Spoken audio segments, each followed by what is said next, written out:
ഈ KPCC മാധ്യമ സമ്മേളനം നടത്താൻ പോകുന്ന വേദിയിൽ നിന്ന് ശ്രീജിത്ത് ശ്രീകുമാരൻ കൂടി നമുക്കൊപ്പം ചേരുന്നു. ശ്രീജിത്ത്, സാധാരണഗതിയിൽ ഇങ്ങനെ ഈ മറുകണ്ഠം ചാടുന്ന ആളുകളൊക്കെ ആദ്യം വിശദമായ മാധ്യമ സമ്മേളനമൊക്കെ നടത്തി പത്രക്കാരോടൊക്കെ കാര്യങ്ങൾ വിപുലമായി പറഞ്ഞതിന് ശേഷമാണ് ഔദ്യോഗികമായി പാർട്ടി സ്ഥിരീകരണം വരുന്നത്.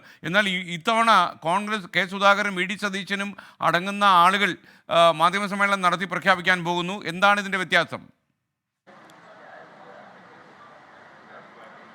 SKN, നമ്മൾ തുടക്കത്തിലേ പറയട്ടെ, രാവിലെ പ്രതിപക്ഷ നേതാവിനെ നമ്മൾ ബന്ധപ്പെട്ടിരുന്നു. അദ്ദേഹം ഇവിടെ വന്നപ്പോൾ നമ്മൾ കണ്ടിരുന്നു. അപ്പോൾ അല്പസമയത്തിനകം KPCC പ്രസിഡന്റും അതുപോലെ തന്നെ ദീപാദാസ് മുൻഷിയും അടക്കം മാധ്യമങ്ങളെ കാണുന്നുണ്ട്. അപ്പോൾ നമുക്ക് കൂടുതൽ വിശദമായ കാര്യങ്ങൾ സംസാരിക്കാമെന്നാണ് അറിയിച്ചിട്ടുള്ളത്. എന്തായാലും ഇക്കാര്യത്തിലൊരു സ്ഥിരീകരണം അല്പസമയത്തിനകം തന്നെ വരും. ദീപാദാസ് മുൻഷിയും അതുപോലെ തന്നെ KPCC president K Sudhakaran, V D Satheesan അടക്കമുള്ള ആളുകൾ ഇവിടെ ഉണ്ട്. അങ്ങനെയാണെങ്കിൽ ഇപ്പോൾ തന്നെ ഒരുപക്ഷെ അത്തരത്തിലൊരു വാർത്താ സമ്മേളനം ഇവിടെ വെച്ച് ഏതാണ്ട് ഒരു 10 മിനിറ്റിനകം തന്നെ ഉണ്ടാകുമെന്ന് തന്നെയാണ് നമ്മൾ പ്രതീക്ഷിക്കുന്നത്.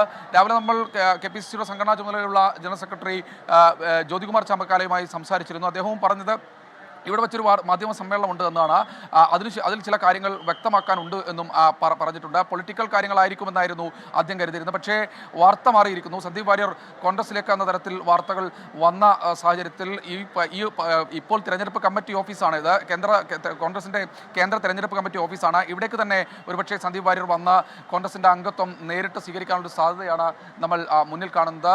സാധാരണ വി ഡി സതീശനോ അല്ലെങ്കിൽ KPCC പ്രസിഡന്റോ ദീപാദാസ് മുൻഷിയോ ഒക്കെ ആണെങ്കിൽ താഴത്തെ ഫ്ലോറിലിരുന്നാണ് വാർത്താ സമ്മേളനം നടത്താറുള്ളത്. ഇപ്പോൾ നിരവധി പ്രവർത്തകരും ഈ മേഖലയിൽ എത്തിച്ചേർന്നിട്ടുണ്ട്. അതിനർത്ഥം ഒരുപക്ഷെ ഇവിടെ വെച്ച് തന്നെ കൃത്യമായ രാഷ്ട്രീയം പറഞ്ഞുകൊണ്ട് ഒരു കോൺഗ്രസ് അംഗത്വം സന്ദീപ് വാര്യർ സ്വീകരിക്കുമെന്ന് തന്നെയാണ് ഈ ഒരു ഘട്ടത്തിൽ പ്രതീക്ഷിക്കുന്നത്. നമ്മൾ സന്ദീപുമായി കഴിഞ്ഞ ദിവസമൊക്കെ ബന്ധപ്പെടാൻ ശ്രമിച്ചിരുന്നുവെങ്കിലും അദ്ദേഹത്തെ നേരിൽ കാണാൻ കഴിഞ്ഞിരുന്നില്ല. അതിനർത്ഥം അല്ലെങ്കിൽ ഫോണിൽ ബന്ധപ്പെടാൻ കഴിഞ്ഞിരുന്നില്ല. അതിനർത്ഥം സന്ദീപ് ചില കൂടിയാലോചനകൾ നടത്തിയിരുന്നു ഈ ഒരു ഘട്ടത്തിൽ നിന്നാണ്. ആദ്യഘട്ടത്തിൽ UDF കൺവീനർ MMS അടക്കം പറഞ്ഞത് കോൺഗ്രസിൽ ഇപ്പോൾ ആളുകൾ അധികമാണ്, സന്ദീപ് വാര്യരെ എന്തായാലും ഇങ്ങോട്ട് എടുക്കുന്നില്ല എന്നായിരുന്നു. പക്ഷേ അതിന് തീരുമാനം മാറിയിരിക്കുന്നു. ഇവിടെ ഒരു പൊളിറ്റിക്കൽ നരേറ്റീവ് ഉണ്ട്.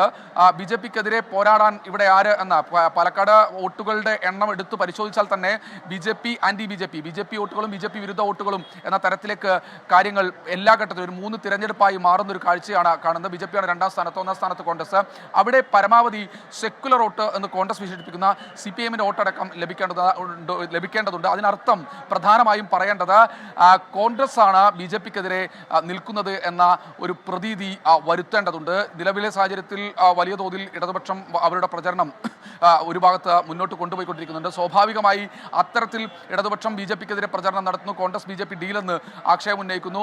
ഡോക്ടർ സരിൻ്റെ ചില വിവാദ വിഷയങ്ങൾ, അങ്ങനെ എല്ലാ തരത്തിലും കോൺഗ്രസും CPMഉം അല്ലെങ്കിൽ LDFും UDFും തമ്മിലുള്ളൊരു മത്സരമായാണ് നിലവിൽ ഈ ഒരു ഘട്ടത്തിൽ മത്സരം പുരോഗമിക്കുന്നത്. BJP ചിത്രത്തിൽ ഉണ്ടെങ്കിലും BJPയുടെ ഒരു ശക്തമായൊരു മീഡിയ ഫ്രെയിം അല്ലെങ്കിൽ ഒരു പ്രചാരണം ഒന്നും തന്നെ കാര്യമായ രീതിയിൽ വരുന്നില്ല. അതുകൊണ്ട് സ്വാഭാവികമായി അത് മാറ്റിമറിച്ച് കൃത്യമായി സെക്കുലർ വോട്ടുകൾ തങ്ങളുടെ പക്ഷത്തേക്ക് ചേർത്ത് നിർത്തുക.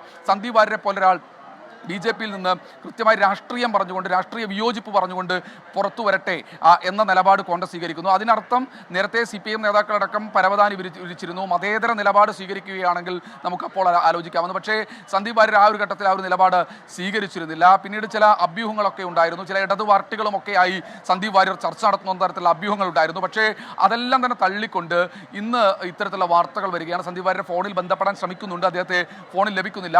എന്തായാലും അല്പസമയത്തിനകം തന്നെ ഈ ഒരു ഇതിൻ്റെ ഒരു ട്വിസ്റ്റ് എന്താണ് എന്ന് നമുക്ക് അറിയാം. അല്പസമയത്തിനകം നമ്മൾ പ്രതീക്ഷിക്കുന്നത് ആ ഒരു സസ്പെൻസ് ഇന്ന് തന്നെ പൊട്ടുമെന്നാണ് നമ്മൾ പ്രതീക്ഷിക്കുന്നത്. അല്പസമയത്തിനകം ഇങ്ങോട്ട് എത്തിച്ചേരാനുള്ള ഒരു സാധ്യത തന്നെയാണ് കാണുന്നത്. കേന്ദ്ര തെരഞ്ഞെടുപ്പ് കമ്മിറ്റി ശ്രീകുമാരനാണ് നമുക്കൊപ്പം ചേർന്നത്.